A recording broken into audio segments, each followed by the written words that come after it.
Mapagpalang araw po sa inyong lahat. Welcome to DJ Sean Stories.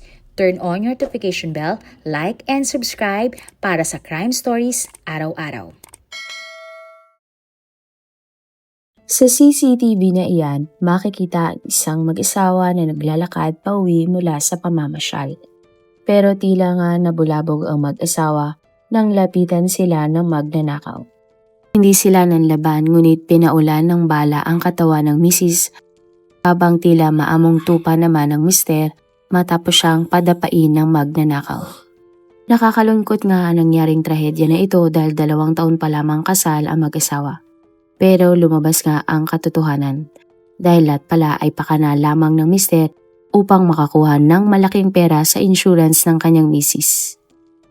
Sa ating ang storya ngayon, pag-usapan natin ang isa sa mga kontrobersyal na kwento na nangyari sa Peru, kung saan ang kasal na mag-asawa ay isa lamang palang kasinungalingan. Kasinungalingan ng lalaking gusto lamang makamkam ang pera na hindi naman niya pinaghirapan. Upang simulan ang ating kwento ngayon, kilalanin natin ang babae niya si Patricia Peralta Aguero, 43 years old. At ang babae nga ay ipinanganak sa Lima, Peru. Bata pa lamang si Patricia nang siya ay naulila na sa kanyang ama. Kaya naman ang tangi lamang niyang kasama sa buhay ay ang kanyang ina na si Victoria Aguero. At kahit mag-isa lamang sa buhay si Victoria, nagawa niyang maibigay ang lahat ng pangangailangan ni Patricia. Mahal na mahal ni Victoria ang kanyang anak at inilaan niya nga ang kanyang buhay para sa pagpapalaki kay Patricia. Nakapag-aral nga ng kolehiyo si Patricia at nagtapos ng kursong advertising. Batid nga ng babae ang hirap ng kanyang ina, kaya naman sa isip ni Patricia, gagawin niya ang lahat para mabigyan ng magandang buhay ang kanyang ina. Matalino si Patricia at masipag ang babae. Pinagbutihan niya ang kanyang pag-aaral hanggang sa naipatayo na niya ang sarili niyang advertising company. Inilarawan nga si Patricia ng kanyang mga empleyado bilang strikta pero mabait na boss. Metikuloso sa trabaho si Patricia pero ang babae ang tipo ng boss na may puso para sa kanyang mga empleyado. Malaki din ang tiwala ni Patricia sa kanyang mga tauhan kaya maganda ang takbo ng kanyang kumpanya. Para naman sa personal na buhay ni Patricia, siya ay umibig sa isang lalaki na kanyang naging asawa kalaunan. Si Patricia at kanyang mister ay nabiyayaan ng 2 mga anak na lalaki. Nung una, masaya naman ang relasyon ni na Patricia at ng kanyang mister. Subalit sa pagdaan nga ng panahon, nagbago na ang lahat sa pagitan ng mag-asawa. At bilang resulta nga, hiniwalayan na ni Patricia ang kanyang mister. At para mabaling ang kanyang atensyon sa ibang bagay, muling nag-aral si Patricia upang mapalawak pa ang kanyang kaalaman. Gusto kasi ng negosyante na maging real estate agent at dahil sa galing ni Patricia, siya ay naging certified real estate agent. Sinimulan nga ni Patricia na bumili ng mga property na kalaunan ay kanyang binabay and sell. Masaya at sobrang proud nga si Victoria kung paano kagaling sa negosyo ang professional niyang anak na si Patricia. Mataas ang pangarap ni Patricia para sa kanyang mga anak at sinisigurado niyang maganda ang kinabukasan ng mga ito. At tila nga wala nga na atang mahihiling pa si Patricia sa kanyang buhay. Isa na siyang matagumpay na career woman at meron siyang mapagmahal na mga anak. Ngunit sa isang iglap, isang tao ang pumasok sa buhay ni Patricia na nagbigay ng bagong sigla sa buhay ng negosyante. Taong 2016 nang nakilala ni Patricia ang lalaki na si Joel San Martin, 44 years old. Tulad ni Patricia, si Joel ay may asawa na pero hiwalay na din siya sa kanyang misis. Sa isang business conference nga nagkakilala sina Joel at Patricia. Ang lalaki ay nagtatrabaho bilang senior manager ng isang kumpanya. Si Joel ay nagmula sa simpleng pamilya lamang at talagang naranasan nga ng lalaki na magikahos sa kanyang buhay. Dahil dito, nagsikap nga ang lalaki sa kanyang buhay upang makaahon sa hirap. Nagtrabaho sa isang simbahan si Joel upang makakuha ng college scholarship. Matapos makapagtapos ng pag-aaral, agad na naghanap ng trabaho si Joel. Ayon sa mga katrabaho ni Joel, magaling magsalita at magaling makisama ang lalaki. At tulad nga ng pinagdaanan ni Patricia, umibig si Joel subalit nabigo at naghiwalay sila ng kanyang misis. Matapos ngang magkakilala, naging magkaibigan sina Joel at Patricia. Pero sa pagdaan nga ng panahon, unti-unti nang nahulog ang loob ng dalawa sa isa't isa. Kasabay nito, na-approve na nga ang divorce si Patricia sa kanyang asawa habang ang misis naman ni Joel ay pumanaw na. August 2019 na nagkaroon na ng formal na relasyon sina Joel at Patricia. Pinakilala naman ni Patricia sa kanyang nanay at mga anak si Joel. At maayos naman ang pagtatagpo ng pamilya ni Patricia sa kanyang kasintahan. Sobrang bilis nga ng mga pangyayari sa relasyon na magkasintahan dahil matapos lamang ang 2 buwan, nag-propose na ng kasal si Joel kay Patricia. Ang bagay nga na ito ay ikinagulat naman ng nanay ni Patricia na si Victoria dahil nga sa proposal na ginawa ni Joel sa kanyang anak. At November 2020, nang naganap nga ang pag-iisang dibdib ni na Patricia at Joel. At kahit na pangalawang kasal na ito ni Patricia, bakas nga sa mukha na mabay ang sobrang saya at excitement sa bagong yugto ng kanyang buhay. Nasa kasal nga ang mga mahalagang tao sa buhay ni na Patricia at Joel. Nagkaroon din ng unang pagkakataon na sumayaw ang bagong mag-asawa. Matapos nga ang kasal, tumira na si Joel sa bahay ni Patricia kasama ang 2 anak ng negosyante. Maayos naman ang relasyon ni Joel sa mga anak ng bago niyang asawa. Ngunit sa kabilang banda, kabaliktaran ito para kay Victoria. Ayon sa ina ni Patricia na si Victoria, sa tuwing kakausapin niya si Joel, tila umiiwas ito. Bigla na lamang daw kasing aalis o papasok ng kwarto ang lalaki tuwing nasa bahay siya ng kanyang anak. Kung hindi naman aalis si Joel, wala itong kibo kapag nandyan si Victoria at hindi man lamang siya tinitingnan ng lalaki. Inisip na lamang ni Victoria na baka ganun lamang talaga ang ugali ng lalaki. At sa kabila nga ng nakita ni Victoria, masaya naman ang kanyang anak sa piling ni Joel, kaya naman ipinagsawalang bahala lamang niya ang kanyang mga napansin sa lalaki.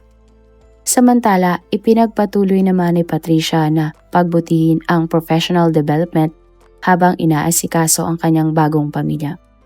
Sobrang proud nga ni Victoria sa kanyang anak dahil lang kaligitnaan ng taong 2020, gagraduate na dapat si Patricia sa kursong economics. Ngunit walang mag-aakala na ang lahat pala ng plano ni Patricia ay hindi na mangyayari pa. June 26, 2020, araw ng linggo, bandang 4:00 ng hapon, ang mag-asawa na sina Patricia at Joel ay nakita nga sa CCTV na naglalakad sa gilid ng kalsada. Ang hindi alam na mag-asawa, may isa palang lalaking sumusunod sa kanila. At ang lalaki na ito ay nakasuot ng jacket, pantalon at itim na sombrero. Maya-maya pa, lumapit na ang lalaki kina Patricia at Joel.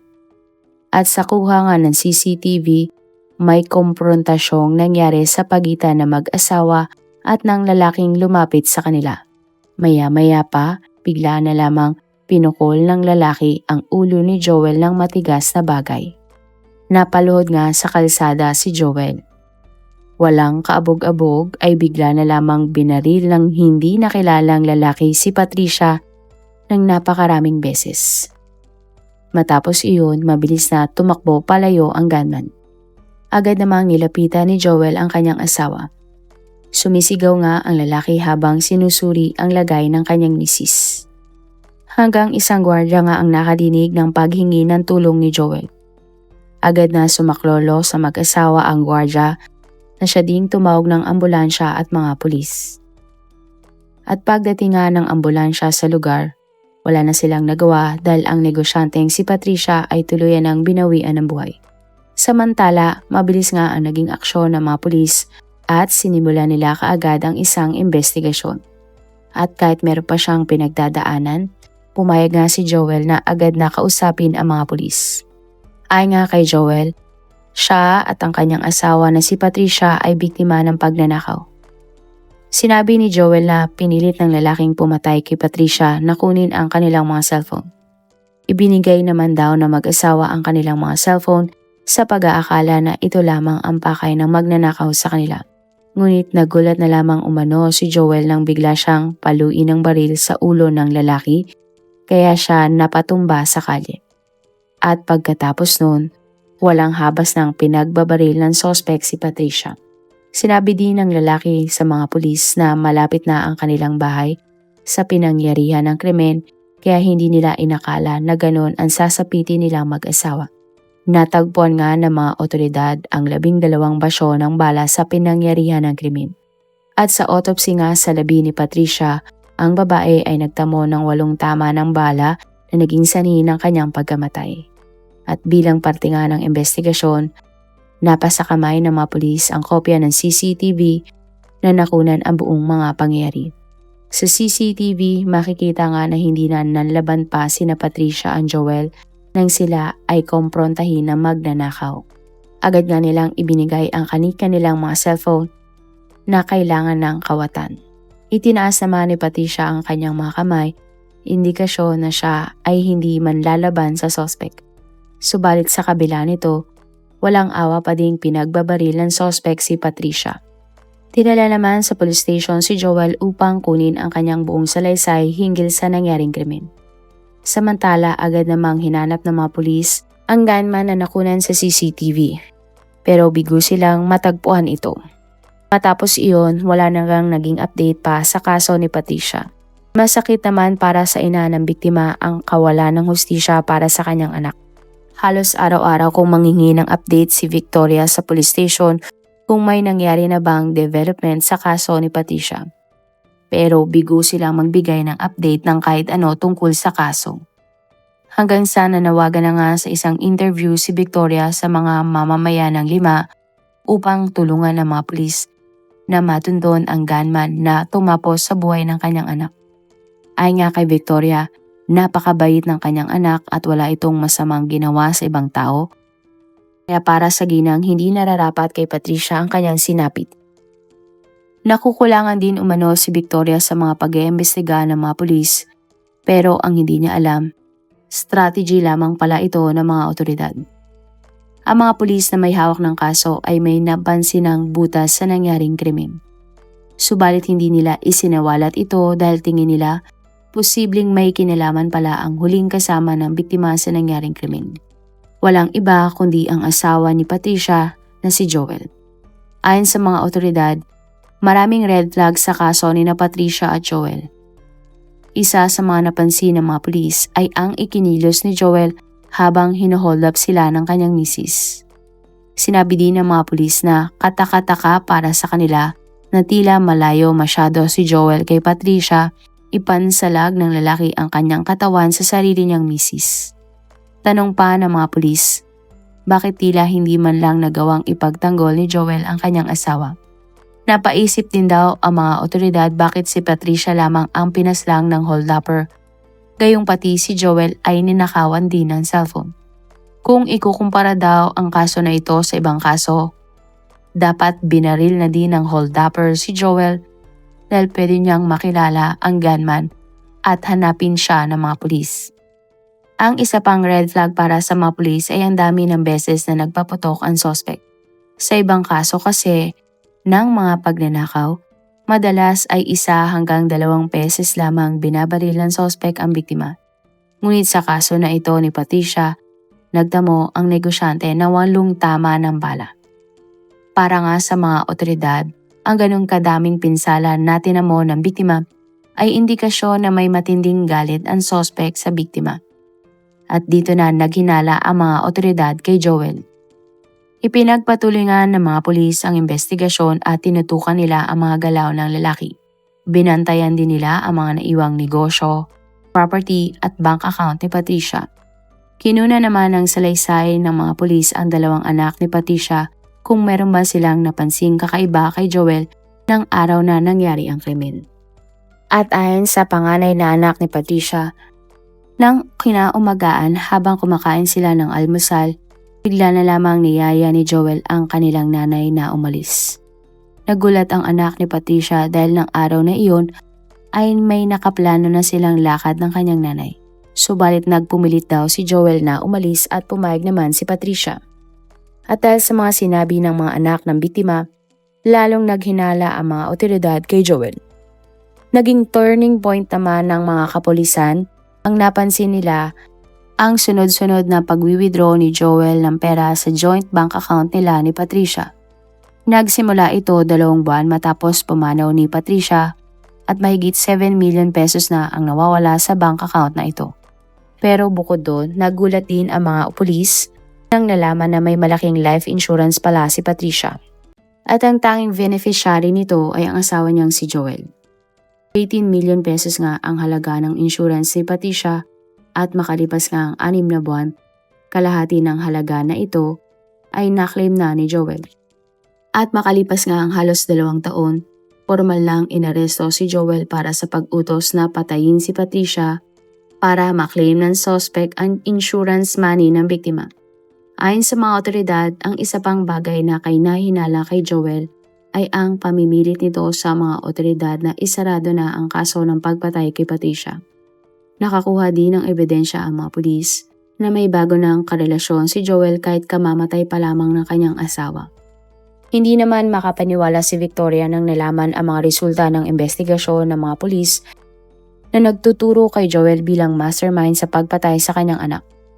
Dito na nga na-realize ng ginang na kaya pala palaging nanghingi sa kanya ng pera ang 2 niyang mga apo ay dahil walang ibinibigay na pera sa kanila si Joel. Sapagkat gustong kamkami ng lalaki ang lahat ng pinundar ng kanyang anak na si Patricia. Inasuhan si Joel ng femicide at author of intellectual o pagiging mastermind ng isang krimen upang patayin nga si Patricia. Dinala sa pinangyarihan ng krimen ang suspect na si Joel upang gumawa ng reenactment ng krimen. Iginit naman ng suspect na wala siyang kinalaman sa nangyaring krimen at mahal na mahal niya nga si Patricia. Sinabi pa ng suspect na hindi niya nagawang ipagtanggol ang kanyang misis dahil natakot siya para sa kanyang buhay. Ikinulong si Joel at hindi siya hinayaan na makapagpiyansa ng mga pulis. Magpahanggang ngayon, ang suspect na si Joel ay nakakulong pa din. Ang gunman naman na inutusan ni Joel ay hindi pa nahahanap ng mga pulis.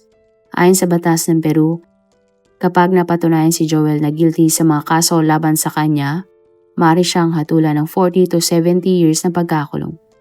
Naniniwala naman si Victoria na pinakasalan lamang ni Joel ang kanyang anak dahil sa pera ni Patricia. Nanawagan nga ang ginang na sana sa kulungan na daw mabuhay si Joel hanggang sa huli ng kanyang hininga. Kung kayo ang tatanungin, minahal kaya talaga ni Joel si Patricia o talagang tinarget lamang ng suspect ang biktima para sa milyon-milyong nitong pera? Marami pong salamat sa inyong panonood. Meron ba kayong mga kwento na gusto nyong i-share sa ating mga manonood?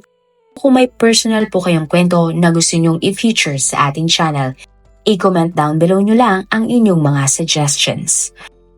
Para naman po sa dagdag kalaman, i-subscribe nyo din po at i-follow ang ating iba pang YouTube channel katulad ng Tagalog Facts and Mysteries by DJ Sean at Manila Boy Wonder Philippines.